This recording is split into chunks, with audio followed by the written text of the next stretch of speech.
Well, good morning. Here we are, starting off day 3 of OpCon 2020. It is a beautiful, beautiful morning, and I get to stare at this beautiful, beautiful face. Oh, good Morning, morning, Josh. How's Jeremy. it going, dude? It's going good. It's going good. What a fun 2 days we've had so far. It's the weekend. I'm really excited. We've got a lot of cool stuff that's happening. I'm already looking online, seeing all the cool previews and pop-ups and stuff like that. So it's going to be a good weekend. What's caught your eye so far? Well, like with all the cool stuff going on with Comic-Con, I've been nerding out over the new 40K stuff that's going on for Games Workshop. They had their big preview this morning. The big Indomitus box came out this morning. So we're doing a big risk with them for Warhammer. So I keep waiting to see if they're going to tease that too. But no, but it was just, I've been building miniatures lately, so it's really kind of fun to see that pop up. They had a whole walkthrough on Twitch this morning, so it was good. Well, I will tell you right now, this is my most apprehensive day because today we're going to play later on this afternoon one of the games that scares me the most. Not only the fact that it's Escape Room, just because it's an engine that I'm unfamiliar with on how it's played, but I'm going to enjoy having you walk me through Scooby-Doo Escape from Haunted Mansion. That's just one of the things that's happening today, and then later on this afternoon there's a panel with I think it's you, me, and are we going to get it's you, me, and Pat talking about the hobby games and the renaissance of gaming? So yeah, it's going to be a fun day because we're going to have also for the Scooby-Doo, Sang Fu Lim is going to join us, and he is the designer for the game. Jay Cormier, who's a co-designer, couldn't make it. He's off camping in the woods right now. But it's going to be really cool. The Scooby-Doo Cody Chronicles game, we're going to have a blast with that. And then talking about games later is going to be just a good time. You're a gamer, I'm a gamer, Pat's a gamer. We're all playing lots of cool games, so it's going to be a good discussion. I'm still kind of jazzing on the talk we had yesterday with Tony about all the different classic games too. That was a really good conversation. Yeah, you've really piqued my interest in terms of going back to older games like Risk, especially with that Game of Thrones twist on it. And dude, you're going to need a huge board for that too. It's got the Westeros, but I always say it's got the other board. And you're like, it's huge. I just like the fact that you've changed things up so that it's not normal Risk. There's a more abbreviated way to play it if you strategize yourself correctly, because then you hit those objectives and that's it. Yeah, with all the cards we've got going on and all the different little pieces where it's like, hey, this is my leader, here's my generals, here's extra abilities, here's money I can use to bribe and spend you. Like it has a whole new level of depth to it, which is just fantastic. Yeah, Mike, it is early, but you know what? That's how you get things started, my friend. So this morning, as we start things off, it's a quick talk between Ross and I. One of the things we've seen is that there's a huge depth and variety in the games that the OP has to offer. So this morning, we're talking about the OP just as a terms of get to know the OP. It is essentially kind of a, I would say ice cream social, but I'm not eating ice cream at 8:30 in the morning. I barely had a bowl of cereal. Yeah, I was like, what? Oh man, that would be a breakfast though. You know what? Don't tempt me. I still have some popsicles left over. Just in an overview of the OP, you're the man about it. There's with the name, the OP. I mean, you used to be USAopoly, right? Right, yeah. So for the last 25 years, we were known as USAopoly, which is super cool. We've done all kinds of cool games from that. And then last year, for our anniversary, we decided to do a nice little refresh. So we did the OP, which is kind of an internal game name we always had for ourselves too, because the OP comes from the Opoly portion of that sort of stuff. And the new logo, the nice refresh. It's a cool, slick logo. I'm really enjoying all about everything we're doing with kind of that new look, and so it's nice to have a new branding, new stuff. I mean, even our background for this Twitch here has the cool little different kind of Telestrations-y branding feel to it, which is really kind of nice. I like that you bring up Telestrations because, I mean, one of the things with having, coming from USAopoly, calling yourselves the OP, it's not just about monopolies. It's not just that one game. You guys do all kinds of stuff, including your own creations or licensed creations. Well, like Telestrations, we've played Hues and Cues. We've played Blank Slate last night. What are some of the other things that the OP does that we can find you guys producing? Yeah, one of our pretty much one of our goals is we want to make memories and make sure that people are having a good time, creative memories on the table. So obviously, USAopoly, the op, we're known for all of our licensed co-brand games with Clue, Risk, Monopoly, so on. But along with that, we really like our party games. We're really big into party games. Telestration's been around for 11 years. That's one of our big flagships where we're having fun. It's that nice telephone, draw, flip, place. I had played that game in college, and when I had applied to the op, I was looking on the website. I was like, "Oh, Telestration's awesome. This is going to be good." So we really have these good party games from like Blank Slate, Q's and Q's, and those are either done by internal designers or we have outside pitches from other designers too. A lot, yes, that's right, Jake. So we also do all kinds of fun stuff from our licensed co-brands, but with other partners in the industry too. So like Munchkin is a big game that we've been playing around with for a long time. We've done Adventure Time, Marvel, Number Before Christmas, Rick and Morty. So we like working with good partners who also want to create those stories on the tabletop.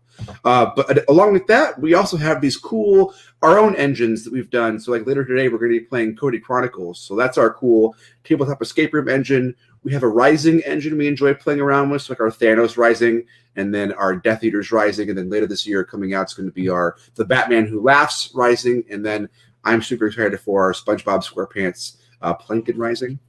Ridiculous, by the way. It's going to be so good. And another thing we kind of go into, and it's one of these things where it's like, oh, what else do you guys do? If you just look on our website, we have all these cool games like Geek Out Disney that we've played yesterday. We've dived deeper. We did Court of the Dead, Mourner's Call, which was a partnership with Sideshow Collectibles. Pat Marino designed that game, and it's a heavy area control, big miniatures, this matte finish on the board. And then we do all kinds of stuff, and we haven't even touched on any of the puzzles that we do and other games that you've been out there where it's like, oh, you're at Disneyland and there's a cool parks game. So you do puzzles as well? We do puzzles too. That's a whole other division at our company where we get really cool art with really cool licenses and put that on the table. We've got 200-piece puzzles, 550-piece puzzles, 1,000-piece puzzles. They're all over the board, and we're constantly coming out with new puzzles too. So I mean, I imagine with you guys, it's more than just the board games themselves. I mean, you guys are like Funko. Everything you guys are putting out are these are collectible items. If you don't want to play the game, these are cool pieces. We love, internally, we're all fans. We're all collectors. We all love our own little things. Obviously, behind me, I have my board games. But if you walk around the office and go to everyone's desks, they've got all their cute little toys and posters and things up. So we want to make items that we want to have, at our home. We want to display on the stuff, and especially with kind of the renaissance going on in gaming right now.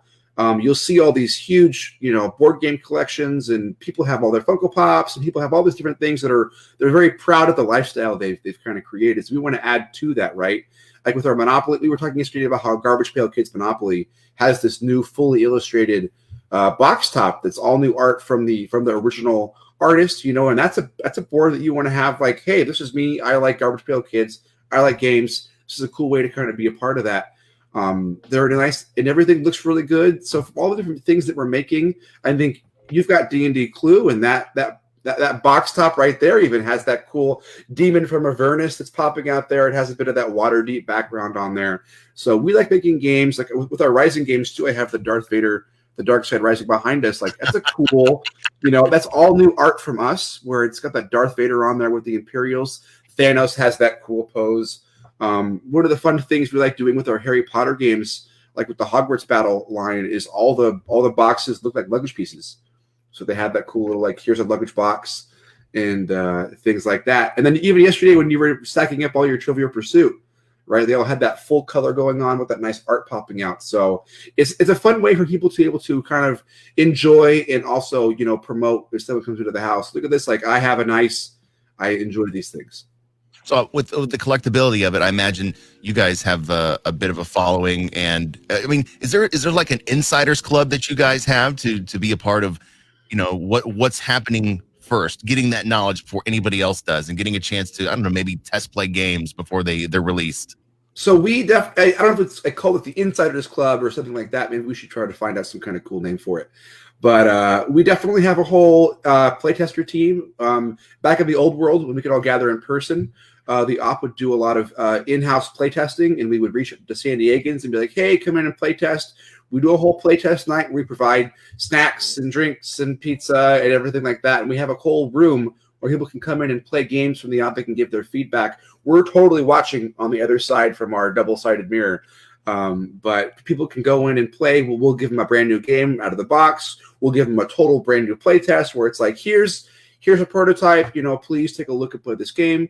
We'll walk them through different things. Along with that, from different games, you can check out our chesses and all the different little things. Hey, is this IP really cool? And then you can also give feedback on what kind of licenses you'd like us to look into. So we're always looking for more. That if you're a part of that internal email, you can find out more if you go on our website. And you can sign up and be a part of that email list. So I guess the next question about that was, if you have a game, if you've created something, how would I, as a game creator, submit something to you for publication?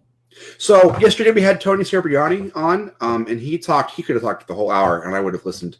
It's always fun hearing what he has to share. But Tony's job at our company is he's our inventor relations person. So he'll go to shows like Gen Con or even Comic Con and things like that, where all we do in marketing stuff and press things in our booth we're running. Tony is out there meeting designers.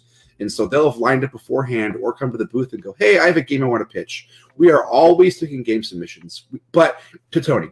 So don't just email me and say, hey, Ross, I have a game. I'll be like, cool, that's great, but we got to have Tony look at it, right? So, but we're always trying to take a look and see what's out there and meet new people. Everyone has a game design, especially right now. It's so easy to share all that information and get out there. So if you want to let us know about a game that you're working on, you can, through our website, we have a whole section for that. You can fill it out, and that'll go to Tony. And we're always looking for new party games, looking for new hobby games. It's kind of neat to see what's going out there. Like Harry Potter House Cup Competition, the game is right behind me right now. That was from an outside designer. Hughes and Cues was from an outside designer. So it was like Blank Slate and stuff like that. So we're always trying to find games that fit. And then once they come in, we have our development team. They'll work on it and bring it into the op family. So it's really cool to be able to work with different people and kind of get new perspectives on the table, because everyone has their own story to tell. So do you have a development team that actually is responsible for creating games from the ground up? New games like Telestrations, for one, when that first came out. And if you do, what's the last one that team was responsible for dropping? So we do have a development team. Pat, who was on yesterday, and he'll be on there today. Cammie, who was also on for Geek at Disney, she was a part of that team too. And so we have a whole Fletch is on the team too, and we've got a couple of the people that are all involved that help make the games, develop outside games. There are games teams, so they're literally playing games all day long. It is back when we were all in the office, you could always hear them just going, rolling dice and doing things. Or we have a whole workshop day we'll do once a week where everybody can play test games. We're even play testing games now, even during COVID. We're doing a whole doorstop drop off for our playtest things. We're playing games over Zoom.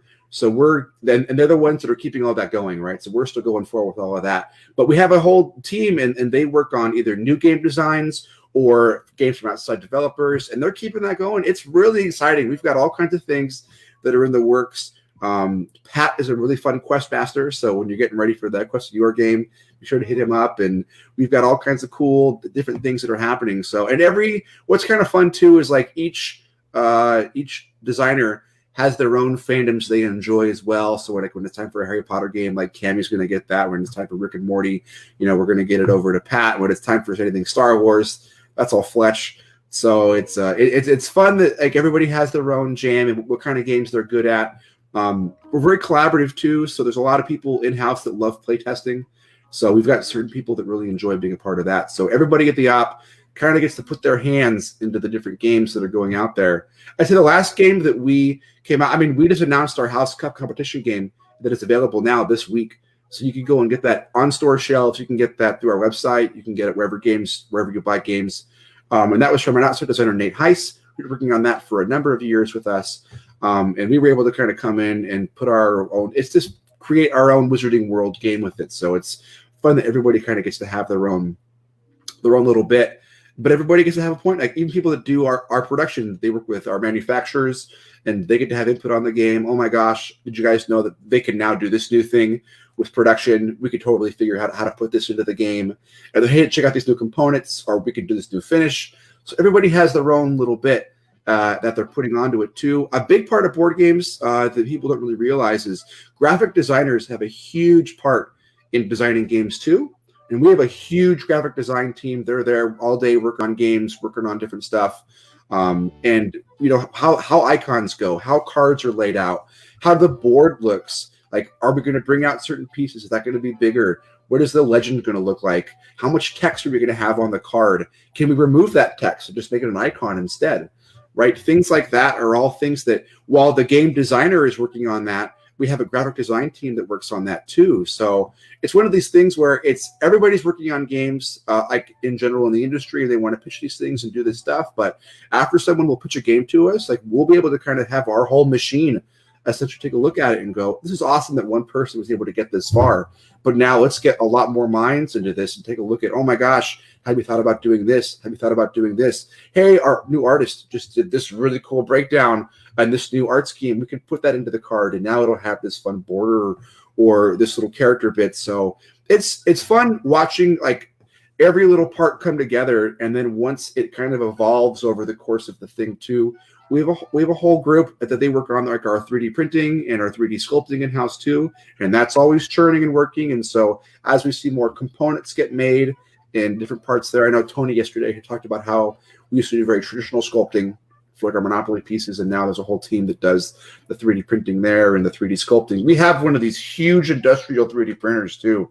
So when it comes out and all of a sudden we have these components where it's like, oh, normally it would take traditional sculpting us to do that and then send it over to where get manufactured and then come back. We can literally have the sculpting team, sculpt it out, we print it up and go, hey, now this game has all these cool pieces, and it's like, this is so cool, oh my gosh. So it's fun, like just every day, like you're like, I'm amazed at all the different people that are involved and have passions and are able to plug that in to make this game that we're now going to put on the shelf.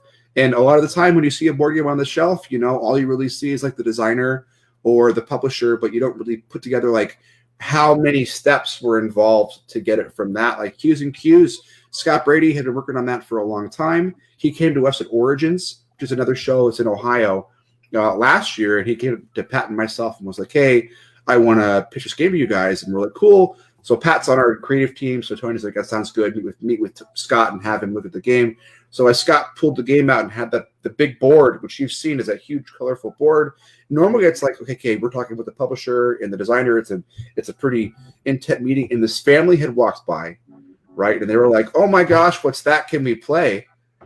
And Scott's like, yeah. And we're like, that sounds great. So so here he is like pitching his live stream to us. And now this family is going to join in on this whole thing. And he's running us through the game as we're playing.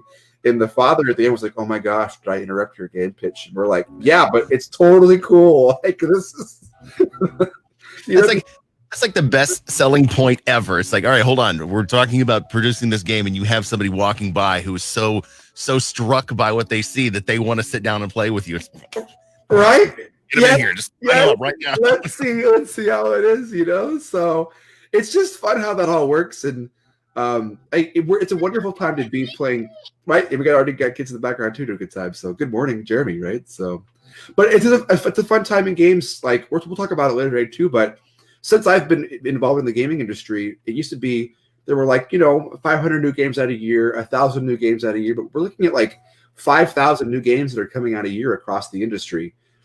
So being able to make a game that's competitive in the market and then the people want to buy is a big thing. And so I love that the op has been able to essentially, we make games that are high quality, that are going to tell good stories, and that are a nice addition to game night.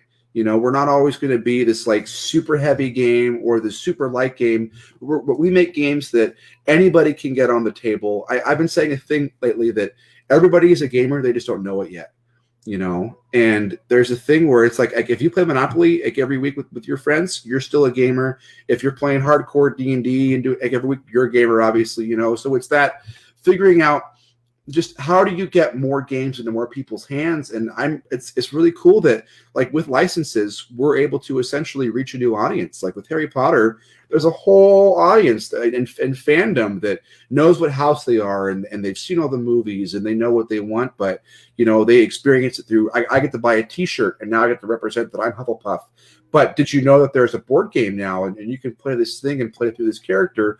Oh my gosh, what a cool way now to enjoy that fandom in a whole new medium, and then I can bring that game to more people. Same thing with Disney and Marvel and all these different things, where it's just a fun way to explore the fandom we love, because a lot of these these brands and licenses, sure, we experience them through TV or through a book or through a movie, but it doesn't mean they have to live there, right? There's so much more, and as we grow and tell those stories, we can have these moments, and it's really cool. I love that you're a fan and you have fans of games working on all these games, the IPs, the concepts. When it comes to your team, I mean, is something where the op is hiring? It sounds like you're maybe looking for graphic designers, because that sounds like it's a huge portion of what you're doing. But I mean, when it comes to opportunities at the op, what is there? So we're always hiring. We've got different things. If you go on our website, you can see which roles we're hiring for. In the recent past, we were just hiring for a product manager and for a digital marketing coordinator. So I don't know if we've fully hired into those positions yet, but that's something that we're looking for right now. If they are on the website, then we've probably already picked somebody in that process. But those were our last 2 openings. But essentially, just kind of stay tuned to our stuff, because we've got a bunch of different divisions in the company, and we're always looking to kind of fill those as we're going around, because we've been in San Diego for a long time, as I was saying earlier. But it's neat. I think one of the cool things too that we kind of bring on is, because the op touches on so many products, we're not always hiring from like deep in the industry. It's like we like getting people bringing this new perspective and doing this stuff and hearing where people have come from before. We have people that, I used to work on surfboards and do graphic design there, or I used to, work in this totally other industry, but then I found my way to board gaming through graphic design, through product management, or through these different things. And I think people always think that, oh my gosh, if I want to work in board games, I have to design games. And it's like, yo, man, somebody's got to manage that project from beginning to end. Someone's got to take your creative mind and like hone you in and be like, yo, you have a deadline. Like don't mess around and mess with these different things. This game has to be out by this date. So our production date is at this time. You got to get working on it, right? And then someone's going to market that game, and someone has to make sure that the taxes and the HR stuff is all going good. And so, and it's funny too, because I've worked in board games for about 12 years now. I started working out from the game store here in San Diego, Epic Game Empire, which was super fun. I used to work there in high school and college, and then I've worked at other game companies from all around the U.S., from small like little indie ones to some bigger ones, and it's interesting on how everybody goes from their way of starting a game to then getting it on the shelf. But I really love what the op has been able to do. We have a team of really passionate people, and so like in our culture, even online, during COVID, we've been able to play games through Zoom. We have this stuff going on. We have Hangouts where we'll just have Slack and little video chats open, just kind of keeping our environment going. We're definitely a family, and it's fun. Like we had just moved to a new building about a year ago, so we're like literally right on the coast in Carlsbad. Like we have little beach meetings, so that's why Tony had put when at beach we had meeting. Because like there'll be beach meetings where people will just go and walk right to the water and hang out. So it's cool. That's rough. Super rough. I believe me, it is missed. And like in our big lunches, we'll all have lunches together at our big table and do this stuff. So it's obviously we're not able to do that right now because of COVID. And then even with the shows, like when we go to conventions and do all these things, like the show team, it's going to be a good obviously. We're working we're working the show, and it's going to be long hours. We're going to be up at random times doing stuff, but it's a cool way to form those memories and experiences. We get to go and do different things, especially for the op too. Like last year at Comic-Con, we had this whole It themed thing where we had this big scary glow board, and we had some cosplayers dressed up. The year before was the night before Christmas. We had this big wheel, spin the wheel of nightmares and stuff like that. And for Gen Con this year, which is literally next week, we were planning on doing this whole Harry Potter interaction activation thing. The year before that, we had our Die Hard game that just come out. Remember the Die Hard game? Got it right here. Right, yeah. So last year at Gen Con, we had this whole thing where we made these. Stephanie rocked out with this. We made Die Hard Crunch Bars. Get out of here. Right? That is cool. And so we had a whole crack the vault code, and so we had made this this vault code. People had to enter in and see if they could hack the code. And the cosplayer we'd brought on, he was having a rough day. He could have been come out to the coast, have a few laughs. Like he was all blooded up and was just tank top good. And so we had all these things, and so it's fun because we like creating these experiences and doing these things. So it's cool. Everybody kind of gets to have their part to it to build this whole story. You mentioned COVID and how that has changed everything. One of the things that I've been big on championing is making sure that we take care of our local San Diego industries, our local San Diego companies. What is the best way, as we out here in the world, what is the best way we can support the op? So I think one of the things that's kind of lucky in the grand scheme of things during COVID, that what we do is we make board games, right? So and we want to make sure that people are able to stay together and just have a good time. And so buy our stuff, right? I mean, like we've got games, we've got puzzles, we have a lot of these things. Like right at the beginning of COVID, Target and a lot of other places were seeing these massive sales on, oh my gosh, we got to get board games, we got to get puzzles, got to do all these things. And so we were really happy to see a huge uptick on social media where people were playing our games and doing that stuff. So if you have our games or you're going to be looking to pick up our games, tag us on social media, like tag us on Twitter, tag us on Instagram, tag us on Facebook. We love retweeting. We love responding. Our social media coordinator, she is just a big ball of energy and shares fun gifts. And oh my gosh, why did you do this thing? And so she's playing along and just sharing in these things. We love seeing like blank slate telestrations. As I was saying in an earlier thing about technology, like TikTok for telestrations has been blowing up. We're seeing millions of views on these videos of people flipping a little book and doing these things. So you can go on our website. We just kind of launched a whole new e-commerce website on our thing. So if you go on there, you can find different stuff. We have different little shipping sales and stuff like that. So if you go to the Op at Home, on our website right now, we have a cool virtual booth walkthrough. So it's like you're at the booth at Comic-Con or Gen Con, and you can walk through and see all of our new games we have going on. We've got all these cool photos we've just taken too, which is funny. You can probably maybe pick up where some of the games have been taken around San Diego. We have cool walkthrough demos of how to play our games and nice little preview showcases. So if you want to support us, we want to support you and make those good memories and do these things. So pick up those games, pick up those puzzles. We love seeing people share and have those game nights. It was kind of interesting. I think it was like the governor or the mayor of like Ohio was playing Harry Potter Hogwarts Battle and was sharing it on his Twitter. And someone's like, "Did you see this?" And I'm like, "Oh my gosh, what is happening?" So that was a whole big thing. And so it's, everybody's a gamer. So. Well, there are more memories to come later on this afternoon. 1 o'clock, we're going to dig into it. I cannot wait to get into this game. And then on this afternoon at 4 o'clock Pacific, all these times are Pacific, Hobby Games in the Renaissance of Gaming is going to be a really fun panel, and I cannot wait to get into it. Ross, we're going to break from here. We'll come back in a couple of hours. Thank you guys for hanging out. We will see you for some game time a little bit later. Sounds good.